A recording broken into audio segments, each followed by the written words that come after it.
Warrant had a way of provoking deep thoughts in me about various aspects of life. At times it felt unreal, all he had lived through. Not many have seen what he has in such a fleeting time.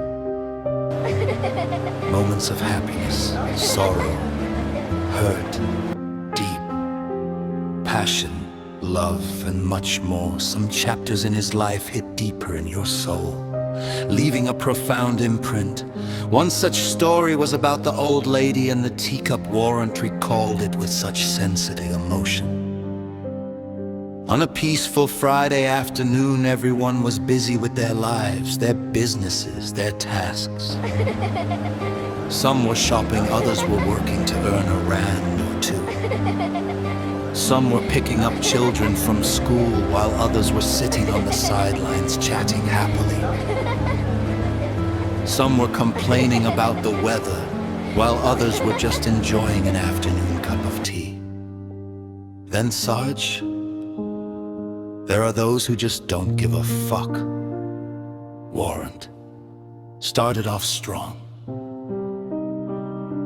The old office was in a crowded business area. There was a long street, short street, and urban street. Customers flocked to these streets to take advantage of the cheap groceries, furniture, and everyday necessities, cheap to buy, especially if you could purchase in bulk. Clothes were dirt cheap, easy to revamp your wardrobe for next to nothing. You could hear kids pleading for toys to be bought and parents bargaining with their kids for discipline. Perhaps then a reward would be purchased. These streets were alive, a buzz created by the shoppers, the owners, the workers, and the community. A hospital towered above the shops at the corner of Short and Urban Street, a somewhat strange location. Peace abruptly came to a halt. The sky's silence was broken by the distinct sounds of gunshots. Warrant recalled fire, bullets, screaming, running, all hell and chaos unleashed. Murder, death looming in the cul-de-sac, merged between residential and business property, mixed together. Those who didn't give a fuck came out armed with rifles and balaclavas. They were part of an ongoing taxi war, each aiming for more power than the other, shooting at rival taxi owners and drivers, hitting all innocent bystanders and not one of the key war players. We picked up 11 dead bodies, drenched in blood, lifeless for nothing. The taxi mafia has spoken.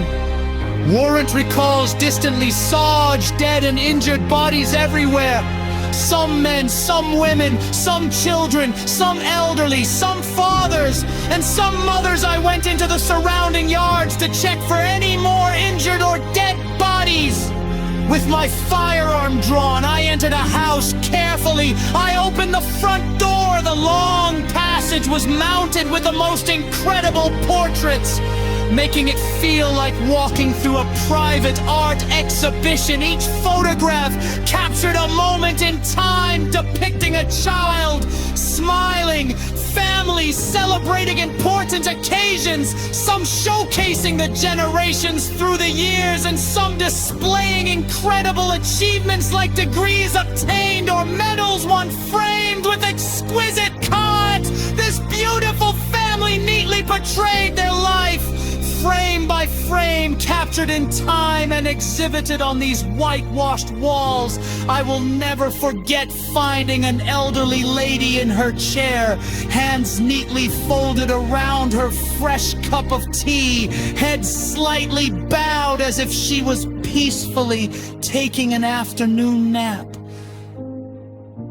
The only indication that life had left her body was the visible bullet wound in the back of her head and the hole in the window. That was the sum of all my questions, the sum of all my memories, the sum of all my hurt, the sum of all my clarity, the sum of all my disbelief and grief. the sum of all my love and loss. An older woman holding a cup of tea, her head bent as if in prayer, sums it all up for me, Sarge. I was unsure if the last sentence was a rhetorical, so I lingered on Warrant's words. Life has beauty, life has joy. At times we get what we deserve and work for. At times we receive what we put in.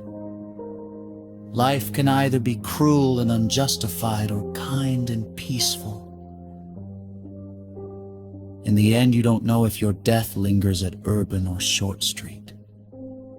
Unceremoniously, summoned by the figure in the black cloak, in this moment we can know this is all we have. Warrant wisely spoke. He continued his work in silence. Reflection. There are moments in policing that no medal can honor, no promotion can erase, and no amount of time can ever heal. People often believe the hardest part of the job is facing armed criminals, chasing dangerous suspects, or standing between violence and the innocent. Sometimes it isn't. Sometimes the hardest battle begins after the gunfire has fallen silent. It begins in a quiet house, in a peaceful living room, in the hands of an elderly grandmother who never finished her afternoon tea. She wasn't running. She wasn't fighting. She wasn't part of the conflict. She was simply living. Then, in less than a heartbeat, evil entered through a window it had no right to enter. One bullet, one teacup, one family changed forever. One community left asking a question that will never receive an answer. Why?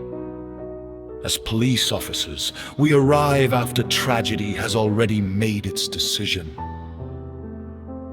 We cannot give a child back their mother. We cannot return a husband to his wife. We cannot place breath back into silent lungs. All we can do is carry the weight that others never see.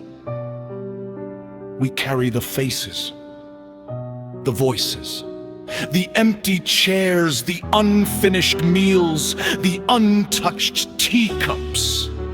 Those memories don't remain at the crime scene. They travel home with us. They sit beside us in our patrol vehicles. They wake us in the middle of the night. And sometimes they become tears that no one was ever meant to witness.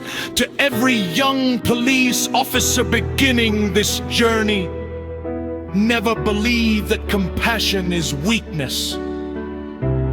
If you still cry, if your heart still breaks, if the suffering of strangers still hurts your soul, then you have not become weak, you have remained human. Protect that humanity with everything you have, because the day you stop feeling the pain of others is the day you stop serving them. To every member of every community, violence never chooses only its target. Its bullets travel through families, through neighborhoods, through generations. The innocent always pay the highest price.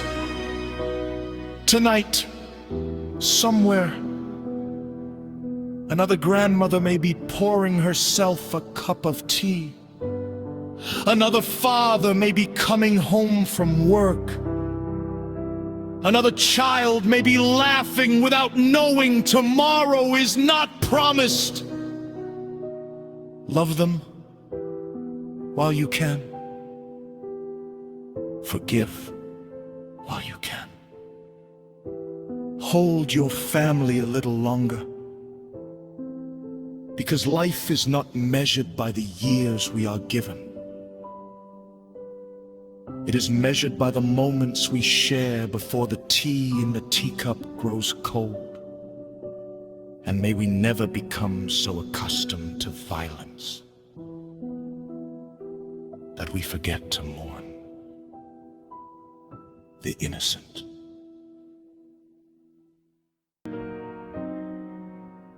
Friday afternoon, the city breathed like any other day.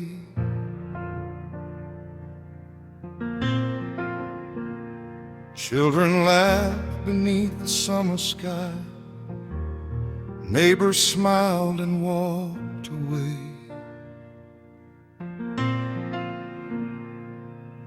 The radio broke the silence.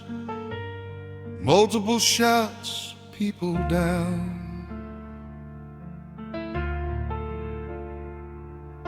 The sirens sang their lonely song as we raced across the town.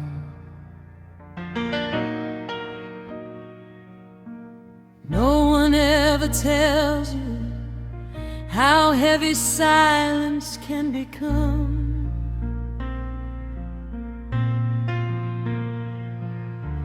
After all the gunfire fades and the screaming finally stops, Broken glass, broken dreams, broken hearts scattered on the floor. I had seen 1,000 tragedies, but I'd never seen this before. one tiny bullet, One gentle soul, one ordinary day gone by. sometimes heaven whispers without ever saying goodbye. Family pictures on the hallway walls, birthdays frozen in a frame.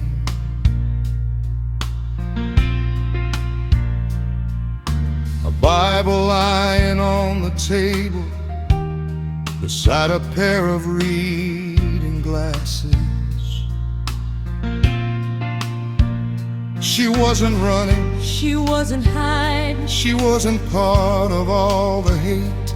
She was only drinking tea when destiny arrived too late. I stood there wearing my badge, but no badge could answer why.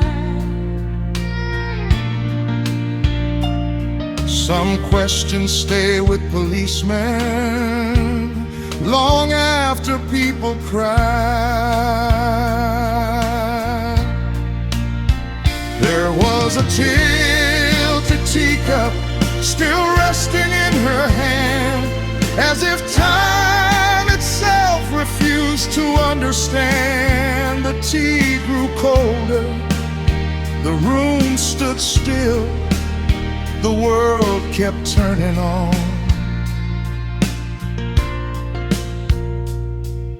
But heaven had already opened before the kettle stopped its song. Lord, teach us to love before it's too late. Teach us to forgive before another chair stands empty.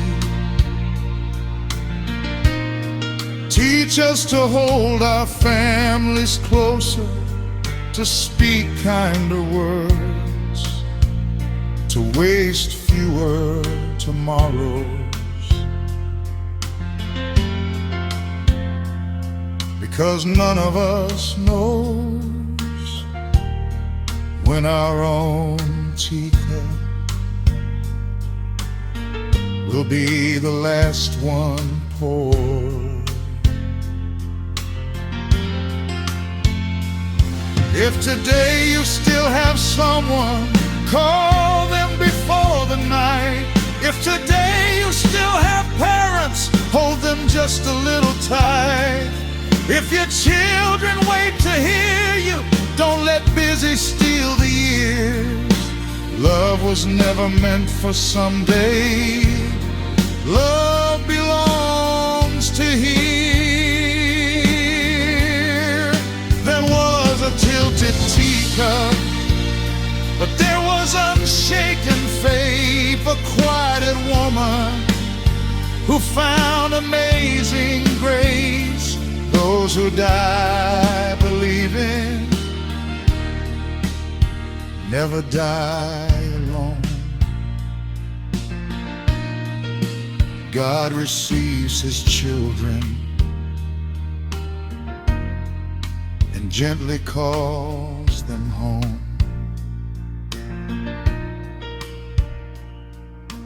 One day every question will finally disappear.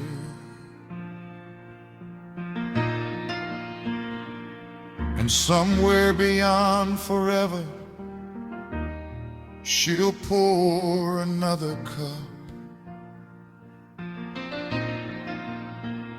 where no bullets, no sorrow, no tears will ever reach again. So tonight, pour a cup of tea, sit with someone you love,